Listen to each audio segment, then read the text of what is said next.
ডাকসুর ইতিহাসে নারী নেতৃত্ব খুবই বিরল। ৩৭টি নির্বাচনে ভিপি নির্বাচিত হয়েছিলেন মাত্র ২ জন। ১৯৬০ থেকে ৬১ সালে বেগম জাহানারা আক্তার এবং ১৯৬৬ থেকে ৬৭ সালে মাহফুজা খানম। কিন্তু স্বাধীনতা উত্তর ডাকসুতে শীর্ষ পদে আসেনি কোনো নারী নেতৃত্ব। তবে হাল ছাড়েননি বর্তমান নারী শিক্ষার্থীরা। আগামী ৯ সেপ্টেম্বরে হতে যাওয়া ডাকসু নির্বাচনে তাদের অংশগ্রহণ আশা জাগানিয়া। নির্বাচন কমিশনের তথ্য বলছে, আসন্ন ৩৮তম ডাকসু নির্বাচনে ভোটার রয়েছেন প্রায় ৪০,০০০, যার প্রায় অর্ধেকই নারী। কিন্তু ৪৭১ জন প্রার্থীর মধ্যে বিভিন্ন পদে নিজেদের প্রার্থিতা ঘোষণা করেছেন মাত্র ৬২ জন নারী, যা ভোটারের আনুপাতিক হারে খুবই কম, মাত্র ১৩%। ডাকসুর ইতিহাসে সর্বোচ্চ সংখ্যক নারী এবারই আসলে বেশি। ভোটের ক্ষেত্রে নারী পুরুষ তো আলাদা করা যায় না, কারণ এক জায়গায় দাঁড়িয়ে কিন্তু আমরা একই রকম চিন্তাভাবনা করি। যেহেতু যুগ পাল্টেছে, সেহেতু সবাই চিন্তা করছে যে স্বতন্ত্র প্রার্থী যারা রয়েছেন তাদের দিকে কিন্তু আমরা বেশি নজর দিচ্ছি।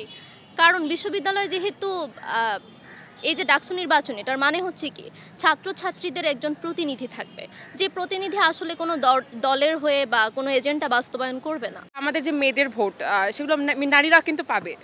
নারীরা এই দিক থেকে অনেকটা এগিয়ে থাকবে আশা করি ছেলেদের থেকে, এবং দেখা যাক কি হয়। যেহেতু বড় বড় দুইটা দল আছে, ছাত্রদল শিবির, এখানে তো একটা বড় সংখ্যক ভোট যাবে এই দুই জায়গায়। বাট তারপরেও যারা ৫ জন ভিপি আছে সেখানেও আশা করি অনেক যাবে। বিশেষ করে স্বতন্ত্রতে দাঁড়িয়েছে জিনিউ মামা আপু, আমরা আসলে তাকে নিয়ে অনেক আশাবাদী। এই প্রার্থীদের ৫২ জনই প্রতিদ্বন্দ্বিতা করছেন শীর্ষ পদগুলোতে, যাদের ৫ জন লড়ছেন ভিপি পদে, ১ জন জিএস পদে এবং ৪ জন এজিএস হবার আশায়। আমাদের ক্যাম্পাসে একটা সুন্দর পরিবেশ নাই, একটা অনিরাপদ পরিবেশ নারীদের জন্য। আমি চাই আমাদের ক্যাম্পাসে সকল শিক্ষার্থীর জন্য, স্পেশালি নারীদের জন্য একটা সুন্দর ক্যাম্পাস থাকুক, যেখানে বহিরাগতরা অবাধভাবে বিচরণ করতে পারবে না এবং নারীদেরকে নিয়ে কটূক্তি, স্লাট শেমিং এগুলো করতে পারবে না। নারীদেরকে কনভিন্স করার মাধ্যমে বিভিন্ন মাধ্যম তারা খুঁজে নিচ্ছে, যেমন গতকালকে আমরা দেখেছি বিলাইয়ের সাথে ছবি দিয়েছে। তো এইভাবে করে নারীদের মন পাওয়া যায় না। তবে সবকিছুকে ছাপিয়ে গেছে নারী প্রার্থীদের স্লাট শেমিং। প্রার্থীদের অভিযোগ, সোশ্যাল মিডিয়ার বিভিন্ন প্ল্যাটফর্মে শিকার হচ্ছেন বৈষম্যের।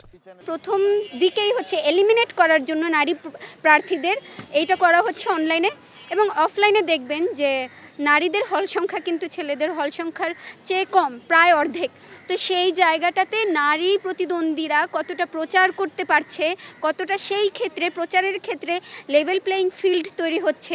একটা গণ অভ্যুত্থানের পরে নির্বাচন কমিশনের এইগুলো কেন মাথায় আসলো না? অনলাইনে স্লাট শেম করলে কত দ্রুত তার প্রতিবাদ করা যায়, কত স্টেপ নেওয়া যায়।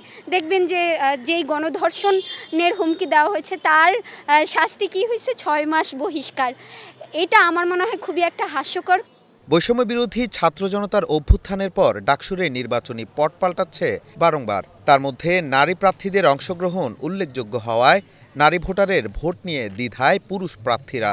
নারীরা অবশ্যই ঢাকা বিশ্ববিদ্যালয়ের, তো আপনি দেখবেন যে এখন প্রপোর্শনেট দেখবেন অলমোস্ট 50-50। তাদের ভোট তো সুইং ভোট, এবং সুতরাং সুইং ভোটে আমরা আসলে বুঝতে পারছি না কার দিকে যাবে। তবে তারা যেদিকে রায় দিবে আমাদের আসলে ভোট সেদিকেই যাবে। নারীরা যাকে ভোট দিবে সেই ভিপি হবে। অভ্যুত্থানের সময় আমাদের এই যে নারী শক্তি, তাদের যে আমাদের সাথে রাজপথে নেমে এসে যে লড়াই সংগ্রামটা, এবং পরবর্তী সময়ে তাদের একটা পিছনে ফিরে যাওয়া, চলে যাওয়া একটা অবস্থা আমরা দেখেছি। আবার এই ডাকসু নির্বাচনের সময় তাদের আসলে সামনে এগিয়ে আসা। ঢাকা বিশ্ববিদ্যালয়ে যেরকম প্রায় অর্ধেকের মতো শিক্ষার্থী এখন নারী শিক্ষার্থী, পাশাপাশি কিন্তু প্রায় অর্ধেকের মতো কিন্তু পুরুষ শিক্ষার্থী আছে। তো ঢাকা বিশ্ববিদ্যালয়ের শিক্ষার্থীরা অবশ্যই সকল কিছু বিবেচনা করবেন, কিন্তু একদম নির্বাচিত করার সময় কেবলমাত্র জেন্ডার দেখে কিন্তু আসলে ভোটটা দিবেন না। ভোটটা দিবেন যে তার আসলে ক্যাপাবিলিটি আছে কিনা।